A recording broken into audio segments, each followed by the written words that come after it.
Hi friends, எல்லோரும் எப்படி இருக்கீங்க? ரொம்ப நாள் ஆச்சு நான் வீடியோ போட்டு. அதாவது ரொம்ப நாள் அப்படிங்கும்போது பார்த்திங்கன்னா, ஒரு 6 நாள் இருக்கும்னு நினைக்கிறேன். இருந்தாலும் எனக்கே ரொம்ப நாள் ஆன மாதிரி இருக்குது. நிறைய ஃப்ரெண்ட்ஸ் வந்து கமெண்ட் பண்ணியிருக்கீங்க, மெயில் பண்ணியிருக்கீங்க. என்னால் யாருக்குமே ரிப்ளை பண்ண முடியல. ரொம்ப ரொம்ப ரொம்ப சாரி. அதே மாதிரி என்னோடய வாட்ஸ்அப்புக்கு கூட நிறைய பேர் வந்து வாட்ஸ்அப் பண்ணி ஏன் வீடியோ போடலை, என்னாச்சுன்னு ஃபோன் பண்ணி கூட கேட்குற அளவுக்கு என்னோடய பக்கத்தில் உள்ளவங்களும் சரி, என்னோடய ரிலேட்டிவில் உள்ளவங்களும் சரி கால் பண்ணி கேட்க ஆரம்பிச்சிட்டாங்க. ஏன் 6 நாள் ஆச்சு வீடியோ போடல, ஏன் இத்தனை நாள் ஆச்சு, என்ன ஆச்சு அப்படிங்கிறதுல ஒன்றும் இல்லை ஃப்ரெண்ட்ஸ். ரொம்ப சந்தோஷமான ஒரு விஷயந்தான். நான் ஒரு வீடியோவில் கூட ஏற்கனவே சொல்லியிருப்பேன். ஒரு விஷயம் திருப்பி திருப்பி ரிப்பீட்டடாக எனக்கு நீங்கள் கமெண்ட் பண்ணிக்கிட்டு மனசார அந்த விஷயத்தை நீங்கள் வாழ்த்து சொல்லிக்கிட்டே இருக்கீங்க. அது பலிக்கும் அப்படின்னு நான் சொல்லியிருந்தேன் இல்லையா? அதுதான் அதில் ஒன்று தான் பலிச்சிருக்கு அப்படின்னு கூட சொல்லலாம். ஆமாம், நம்ம புதுசாக வீடு கட்ட போகிறோம். அதுக்கான ஒரு சின்ன சின்ன விஷயங்கள், வேலைகள் நடந்ததுனால தான் என்னால் கண்டினியூவாக அடுத்து வீடியோஸ் போட முடியலை. வீடு அப்படிங்கும்போது இது வந்து கவர்மெண்ட்டு வீடு. கவர்மெண்ட்டில் இருந்து அம்மாவுக்கு அலாட் ஆகிருக்கு. நான் கல்யாணம் பண்ணி வந்த ஊருக்குமே எழுதி கொடுத்துருந்தேன் என்னோடய இதுக்கு. அது வந்து இப்போ வரல. நான் லேட்டாக எழுதி கொடுத்ததுனால அடுத்த தடவை வரும் அப்படின்னு சொல்லியிருக்காங்க. இது அம்மா எழுதி கொடுத்துருந்தாங்க, அவங்களுக்காக வந்திருக்கு. இருந்தாலும் அப்பா இல்லாதனால அதோட எல்லா விஷயங்களையுமே நானும் என்னோடய ஹஸ்பண்டும் தான் பார்க்கணும். என்னை ரெகுலராக ஃபாலோ பண்ணுற ஃப்ரெண்ட்ஸ் எல்லாருக்குமே தெரியும். 3,00,000 கவர்மெண்ட்லேருந்து கொடுப்போம் அப்படின்னு சொல்லியிருக்காங்க. மீத அமௌண்ட்டு நம்ம தான் போட்டு கட்டுற மாதிரி இருக்கும். அடுத்து பேஸ்மட்டம் நம்ம போட்டு கொடுக்கணுமா, அவங்க ஃபோட்டோ எடுத்துகிட்டு அப்புறம் மீத அமௌண்ட்டை ஏற்றி விட்றதாகவும் சொல்லியிருக்காங்க. அடுத்தடுத்து நம்ம கட்ட கட்ட அவங்க அந்த அமௌண்ட்டை ஏற்றி விடுவாங்க போல். 25ஆந்தேதி போல் அம்மாவுக்கு ஒர்க் ஆர்டர் கொடுத்தாங்க. சாயந்தரம் தான் வந்து வீட்டுக்கே எல்லாம் எடுத்துகிட்டு வந்தாங்க அம்மா. அப்புறம் பார்த்திங்கன்னா வெள்ளிக்கிழமை ஜோசியரை போயிட்டு பார்த்து யார் பேரில் போடலாம் என்ன ஏதுன்னு அவங்க வந்து 17க்கு 20, 21, 22 அந்த மாதிரி அளவு சொல்லியிருந்தாங்க. அதில் எது செட் ஆகும் அப்படின்னு சொல்லிட்டு பார்க்க போயிருந்தோம். அடுத்த நாள் 27ஆந்தேதி தான் வாஸ்து இருக்குது, அந்த டேட்டில் நீங்கள் கண்டிப்பாக செய்யலாம் அப்படின்னு சொன்னாங்க. தேய்பிறை, சனிக்கிழமை இதெல்லாம் வாஸ்து நாளுக்கு பார்க்க தேவையில்லை அப்படின்னு சொல்லிட்டாங்க. ஆஃபீஸ்லேயே வந்து 15 நாளைக்குள்ளே நீங்கள் வந்து வேலை ஸ்டார்ட் பண்ணிடணும்னு சொல்லவும், அடுத்த மாதம் ஆவணியில் தச்சு செய்கிறதுக்கு ஆகஸ்ட் 22 போல் தான் வாஸ்து நாள் இருக்குது. அப்போ ரொம்ப லேட் ஆகும்னு சொல்லவும் அடுத்தடுத்து என்னால் என்ன செய்கிறது அப்படிங்கிறதே தெரியலை. உடனே எனக்கு கொத்தனார் கிடைக்கணும். நம்ம ஏன்னா வாஸ்து நாளுங்கும்போது எல்லாருமே பிஸியாக இருப்பாங்க. இன்னொன்று நமக்கு செட் ஆகிற மாதிரி சூட்டபிளான ஒரு நல்ல ஒரு கொத்தனார் கிடைக்கணும். என்ஜினியரை பார்க்குறதா என்ன ஏதுன்னு எனக்கு எதுவுமே புரியலை. உடனே வந்து எனக்கு நான் இங்கே என்னோடய மண்குண்டிலேயே வந்து என்னோடய வார்டு மெம்பர்னு சொல்லலாம், அவங்ககிட்ட போய் கேட்ட உடனே அடுத்த செகண்டே எனக்கு வந்து ஏன்னா வாஸ்து நாளுங்கும்போது பிஸியாக இருப்பாங்க இல்லையா? உடனே கரெக்டாக அந்த டேட்டில் அந்த டைமில் எனக்கு கிடைக்கிற மாதிரி அவங்க கொத்தனார் ரெடி பண்ணி கொடுத்தாங்க. அவங்களுக்குமே இந்த இடத்துல ரொம்பவே நன்றி சொல்லணும். அது மட்டும் இல்லாமல் அடுத்தடுத்து என்னென்ன ப்ராசஸ் இருக்குது, எப்படி இதை பண்ணலாம் என்னங்கிற நிறைய ஐடியாஸ் அவங்களுமே எனக்கு சொன்னாங்க. அப்புறம் உடனே எல்லா திங்ஸ் எல்லாம் வாங்கிட்டு அந்த வாஸ்து செய்கிறதுக்கான பொருளெல்லாம் முதையாக கிட்டத்தட்ட ஒரு 30-31 வருஷமாக நம்ம கூரை வீட்டிலே இருந்துட்டோம். கூரை கட்டுறதுக்கு என்னென்ன கிடுகு வாங்கலாம், எங்கே கம்பு வாங்கலாம், எது பெஸ்ட்டு, என்ன கம்பு பெஸ்ட்டு, எது என்ன ரேட்டு, இதெல்லாம் நமக்கு கிளியராக தெரியும். ஆனால் கட்டடங்கும்போது அதை பற்றின எந்த ஒரு இதுவுமே நமக்கு அவ்வளோவா தெரியலை. அதனால் அதை அத்தனையுமே எனக்கு ஹெல்ப் பண்ணுறதுக்கு அவங்க ரொம்ப உதவியாக இருந்தாங்க. அடுத்து பார்த்திங்கன்னா அந்த பொருளெல்லாம் அந்த வாஸ்து செய்கிறதுக்குன்னு சொல்லிட்டு நம்ம கேட்ட உடனே தீப்பெட்டி முதற்கொண்டு எல்லா பொருளுமே வச்சு எல்லாமே கரெக்டாக கொடுத்தாங்க. அப்புறம் பூ, பழம் எல்லாமே அடுத்து என்ன செய்கிறதுனே தெரியாமல் எல்லா பொருளும் வேகமாக அரேஞ்ச் பண்ணுற மாதிரி ஆயிடுச்சு. அப்புறம் கல் பார்த்திங்கன்னா இப்போதைக்கு நீங்கள் வந்து ஒரு 21 கல்லோ 11 கல்லோ வாங்கி நீங்கள் தச்சு செய்யுங்க. அப்புறம் நீங்கள் எல்லாமே ரெடி பண்ணிவிட்டு இறக்கிக்கங்கன்னு சொன்னாங்க. ஏன்னா நான் இடம் எதுவுமே க்ளீன் பண்ணலை, வீடு எதுவுமே பிரிக்கலை, முன்னாடி எல்லாம் இறக்கி வைக்கிறதுக்கு தகுந்த மாதிரி எதுவுமே அரேஞ்ச் பண்ணாமல் இருந்ததுனால ஒரு 21 கல் மட்டும் வாங்கி நாங்கள் தச்சு செஞ்சோம். பக்கத்தில் ரொம்ப லேட் நைட்டாக நான் போய் சொன்னேன். அம்மா வீட்டுக்கிட்ட ஒரு 10 வீடுக்கிட்ட இருக்கும். அவங்ககிட்ட போய் சொன்னோம். தச்சு செய்யணும் வாங்க அப்படின்னு. ஆனால் அத்தனை பேருமே வந்திருந்தாங்க. அவ்வளவு ஏர்லியராக கிளம்பி வந்து அவ்வளோ ஒரு ஆசீர்வாதம் பண்ணுற மாதிரி வாழ்த்திட்டு எங்களை சந்தோஷமாக வந்து விஷ் பண்ணிட்டு போனாங்க. அதே மாதிரி அந்த தச்சு செய்கிறப்ப அந்த அது என்ன சொல்கிறது, ஐம்பொன், அப்புறம் அந்த கல் இதெல்லாம் வைக்கிறது, பால் வச்சு தண்ணியெல்லாம் ஊற்றுறது, கல் எடுத்து கொடுக்குறது, இதெல்லாம் என்னால் வீடியோ ஷூட் பண்ண முடியலை. ஏன்னா இதுவுமே வந்து என்னோடய பையன்தான் வந்து அவனுக்கு தெரிஞ்ச விஷயங்களை எடுத்துகிட்டு இருந்தான். அந்த டயத்தில் நாங்கள் 4 பேருமே அதை செய்யும்போது வீடியோ எடுக்கிறதுக்கு யாரும் இல்லை. இன்னொன்று வந்தவங்கள்ட்டையுமே வந்து வீடியோ எடுங்க, இப்படி வச்சு எடுங்க, யூடியூப் சேனல் வச்சுருக்கேன்னு யாருக்கும் தெரியாது. அவங்கள்ட்ட வீடியோ எடுங்கன்னு சொல்ல எனக்கும் ஒரு மாதிரியாக இருந்துச்சு. அதனால தான் அந்த விஷயங்கள்லாம் வந்து என்னால் வந்து அப்லோட் பண்ண முடியலை. ஒரு சில விஷயங்கள் சின்ன பையன் எடுத்து வச்சுருந்ததை நான் உங்கள்கிட்ட ஷேர் பண்ணியிருக்கேன்.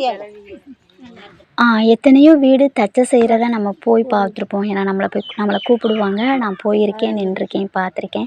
இப்போ நம்மளே அது அப்படிங்கும்போது அந்த ஒரு விஷயம் வந்து ஒரு சின்ன சந்தோஷத்த மனசுக்குள்ளே கொடுத்துச்சு. சின்ன சந்தோஷம்னு நான் ஏன் சொல்கிறேன் அப்படின்னா, செலவுகள், அடுத்து இதை எப்படி நம்ம கொண்டு போகிறோம் கடைசி வரைக்கும் அப்படிங்கிறது தான் மனசுக்குள்ளே ஒரு தயக்கம் கலந்த சந்தோஷம் அப்படிங்கிறதையே சொல்லலாம்.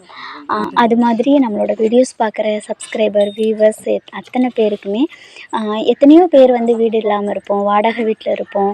அதையுமே நீங்கள் சொல்லியிருக்கீங்க. அப்போ நான் சாமிக்கிட்ட, அதாவது நான் இது வாய் வார்த்தைக்காக சொல்லலை, பக்கத்தில் வந்து சக்தி கோயில், எனக்கு கல்யாணம் முடிஞ்ச கோயில் இருக்குது. அங்கே போயிட்டு சாமி கும்பிட்டுட்டு வந்து தான் தச்சை செஞ்சோம்.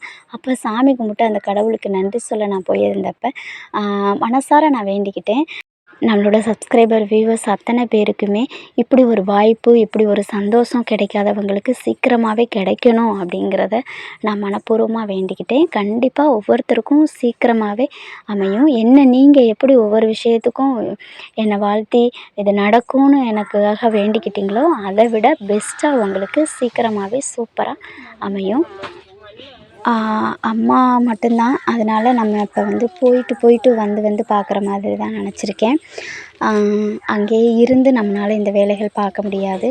ஸோ காலையில் பசங்களெல்லாம் ஸ்கூலுக்கு ரெடி பண்ணி விட்டுட்டு அப்புறம் போயிட்டு நம்ம அங்கே வேலையை முடிச்சுட்டு ஒரு 6, 6:30க்கு எனக்கு அங்கேயே பஸ் இருக்குது. அதிலேயே அப்படியே ரிட்டர்ன் ஆகி மண்முண்டுக்கு என்னோடய ஊருக்கு வர்ற மாதிரி நான் ஃபிக்ஸ் பண்ணி வச்சுருக்கேன். அமௌண்ட்டு அப்படிங்கும்போது ஒரு சின்னதாக ஒரு லோன் ரெடி பண்ணிகிட்ருக்கேன். அந்த லோனை வச்சு நம்ம வந்து கட்டணும். ஏன்னா லோன் அப்படிங்கும்போது மாதம் ஒரு அமௌண்ட் லோனுக்கு நான் கட்டிக்கிட்டே இருக்கிற மாதிரியும் நான் ரெடி பண்ணியிருக்கேன். அப்போ தான் நம்ம கடன் இல்லாமல் அதிலேருந்து கொஞ்சம் வெளியில் வரலாம்னு நினச்சிட்ருக்கேன். ஏன்னா நம்ம இதை மாதம் கட்டிக்கிட்டே இருப்போம். வீடு ஒரு பக்கம் வேலை முடிய நம்ம இந்த லோனும் முடிகிற மாதிரி நான் ஃபிக்ஸ் பண்ணி இருக்கேன். அப்புறம் வெள்ளிக்கிழமை சாயந்தரம் ஊருக்கு போயிருந்தேன், அம்மா ஊருக்கு. அம்மா ஊர் எது அப்படின்னு தெரியாத ஃப்ரெண்ட்ஸ்க்காக சொல்கிறேன். உச்சப்புளி பக்கத்தில் தர்கா சார். நான் இருக்கிற இடத்துலேருந்து, அதாவது நான் இருக்கிறது உச்சப்புளிக்கு இந்த பக்கம் ஒரு 7 கிலோமீட்டர் சென்ட்ரு உச்சப்புளி, அந்த சைடு அம்மா ஊர், இங்கிட்டு எங்கள் ஊருன்னு சொல்லலாம். ஒரு 7 கிலோமீட்டர் டிஸ்டன்ஸில் இருக்கும். வெள்ளிக்கிழமை சாயந்தரத்தில் இருந்து அடுத்து தச்சு செய்கிறதுக்கு முன்னாடியே கொஞ்சமாக பிச்சுட்டு, நீங்கள் கூரையெல்லாம் பிச்சுட்டு அப்புறமா வந்து தச்சு செஞ்சுட்டு அப்புறம் நீங்கள் வேலை அடுத்தது ஆரம்பிக்கலாம் அப்படிங்கிறத சொன்னாங்க. ஏன்னா திடீர்னு ஆரம்பித்ததுனால. அதுக்கு பிறகு 3 நாள் பார்த்தீங்க அப்படின்னா அவ்வளோ ஒரு வேலை. ஆள் விட்டு பார்த்துருக்கலாம். நான் என் வீட்டுக்கார்ட்ட சொன்னேன். அவங்க தான் சொன்னாங்க, இல்லை ஏன் ஆள் விட, 10க்கு 11 சின்ன செட்டு தான், இதை நம்மளே பிரிச்சுருவோம். இது அம்மாவோட பழைய வீடு. அதை பிரிச்சுட்டு அந்த இடத்துல வீடு போடுறது தான் பிளானு. ஸோ அதை நம்மளே பிரிச்சிடலாம், நம்மளே தரையெல்லாம் சும்மா தான் போட்டிருக்கீங்க, நம்மளே உடச்சிடலாம், அள்ளிடலான்னு சொன்னார். 3 நாளும் கண்டினியூவாக ராத்திரி பகலாக நாங்கள் வேலை பார்த்தோம். அவருக்காக லீவ், ஏன்னா பாம்பன் பாலம் ஒர்க்கு வந்து ரொம்ப பிஸியாக போயிட்டுருக்கு. உங்கள் எல்லாருக்குமே தெரியும், ஏற்கனவே சொல்லியிருக்கேன். லீவே கிடைக்காது. ஆனால் அவங்க வேலை பார்க்குற அந்த சார் வந்து அவங்களுக்கு இந்த இடத்துல ரொம்ப ரொம்ப ரொம்ப நன்றி சொல்லிக்கிறணும். ஆனால் கண்டிப்பாக இந்த வீடியோ சார் பார்க்க மாட்டாங்க. பட் இருந்தாலும் நன்றி சொல்லணும் நான். ஏன்னா அவங்க 1.5 நாள் அவங்க லீவு கொடுத்தாங்க.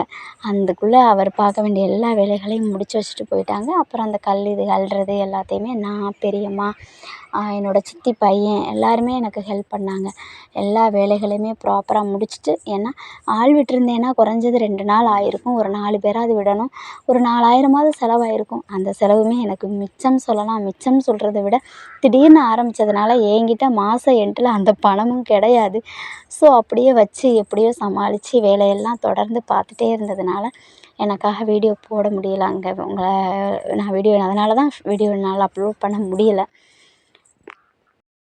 அடுத்தடுத்து எப்படி வீடு வேலை பார்க்க போகிறாங்க, என்ன ஏது அப்படிங்கிறது உங்களுக்கு தேவைன்னா நான் கமெண்ட்டில் சொல்லுங்கள். நான் வீடியோஸ் அடுத்தடுத்து அப்லோட் பண்ணுறேன். இங்கேருந்து அம்மா வீட்டுக்கு போவோம், வருவோம். அந்த கூரை வீடு 4 வருஷத்துக்கு 3 வருஷத்துக்கு ஒரு தடவை புதுசாக கூரை மேயணும், கம்பு வைக்கணும், அதெல்லாம் மாற்றணும். இந்த மாதிரி விஷயங்கள்லாம் வந்து இனி இல்லை. நமக்குன்னு ஒரு அங்கே ஒரு வீடு அப்படின்னு நினைக்கும்போது ரொம்ப ஒரு சந்தோஷமாக இருந்துச்சு. இருந்தாலும் அந்த கூரையெல்லாம் கம்பெல்லாம் கிடுகெல்லாம் தனித்தனியாக பிச்சு வீசும்போது மனதுக்கு ஒரு சின்னதாக அந்த வீடு சொல்கிற மாதிரி இருந்துச்சு. என்னை பிச்சுட்டு நீ வேறு எதாவது புதுசாக கட்ட போறியா அப்படிங்கிற மாதிரியும் தோணுச்சு. என்ன தான் நம்ம கல் வீடு கட்டினாலும் கூரை வீட்டுக்கு இருக்கிற வந்து அந்த ஒரு சந்தோஷம், அந்த ஒரு குளிர்ச்சி அது கிடைக்காது தானே. ஓரளவு எல்லா வேலைகளையுமே முடிச்சுட்டு நான் மண்குண்டுக்கு வந்துட்டேன். இந்த வீட்டு வேலை முடிகிற வரைக்கும் என்னோடய ஆஃபீஸ் ஒர்க்கும் சரி, என்னோடய வேலைகளையும் பார்த்துக்கிட்டு அங்கேயும் போயிட்டு பார்க்குறதுனால ஓரளவு கொஞ்சம் பிஸியாக தான் இருப்பேன். என்னால் முடிஞ்ச வரைக்கும் அடுத்தடுத்த வீடியோஸ் உங்களுக்காக நான் ஷேர் பண்ணுறேன். உங்களோட இதே அன்பும் சப்போர்ட்டும் எப்போவுமே எனக்கு தருவீங்க அப்படின்னு நம்புகிறேன். நிறைய ஃப்ரெண்ட்ஸ் சப்ஸ்கிரைப் புதுசாக பண்ணியிருக்கீங்க. அத்தனை சப்ஸ்கிரைபருக்குமே ரொம்பவே நன்றி. அது மட்டும் இல்லாமல் இதே ஒரு சப்போர்ட்டை எப்போயுமே நீங்கள் தருவீங்க அப்படிங்கிறதையும் நான் முழுசாக நம்புகிறேன். அடுத்து இப்போ இதை எல்லாத்தையுமே சுத்தமாக பிரித்து க்ளீன் பண்ணியாச்சு. இருந்தாலும் நமக்கு வந்து ஒரு சின்னதாக ஒரு இணலுக்கு இருக்கிறதுக்காக ஒரு ஷெட்டு வேணும் அப்படிங்கிறதுக்காக நாங்களாக சேர்ந்து ஒரு சின்னதாக ஒரு ஷெட்டு போட்டோம். அது எப்படி இருக்குது அப்படிங்கிறத லாஸ்ட்டில் அட்டாச் பண்ணியிருக்கேன். அதையும் கமெண்ட்டில் சொல்லுங்கள். கடவுள் எந்த நேரத்தில் என்ன விஷயம் கொடுப்பாரு, எப்போ கொடுப்பாங்க அப்படிங்கிறதே வந்து ஒரு பெரிய ஒரு விஷயந்தான். ஏன்னா இதுதான் நடக்கும் அப்படின்னு ஒரு எதிர்பார்க்காத ஒன்று. எங்களுக்கு இது நடக்கும் அப்படிங்கிறத நான் கொஞ்சம் கூட இதை வந்து நான் அந்த வீட்டில் அம்மா வீட்டில் இந்த விஷயம் பண்ணுவேன் அப்படிங்கிறது ஒரு எதிர்பார்க்காத ஒரு விஷயந்தான் நடந்துச்சு. இடம் எல்லாம் க்ளீன் பண்ணவும் அவ்வளோ சூப்பராக இருந்துச்சு. இந்த ஷெட்டு தான் வந்து நாங்கள் இப்போதைக்கு இருக்கிறதுக்காக ஒரு இணலுக்காக இது பண்ணியிருக்கோம். ஓகே ஃப்ரெண்ட்ஸ், என்னோடய வீடியோவை இது வரைக்கும் பொறுமையாக பார்த்து கேட்ட அத்தனை பேருக்குமே ரொம்பவே நன்றி. சீக்கிரமாகவே நீங்கள் வீடு கட்டுவீங்க, உங்களுக்குன்னு ஒரு வீடு இருக்கும் அப்படின்னு நீங்கள் கமெண்ட் பண்ண அத்தனை பேருக்குமே திருப்பியும் ஒரு தடவை நன்றி. தேங்க்யூ ஃபார் வாட்சிங் ஃப்ரெண்ட்ஸ்.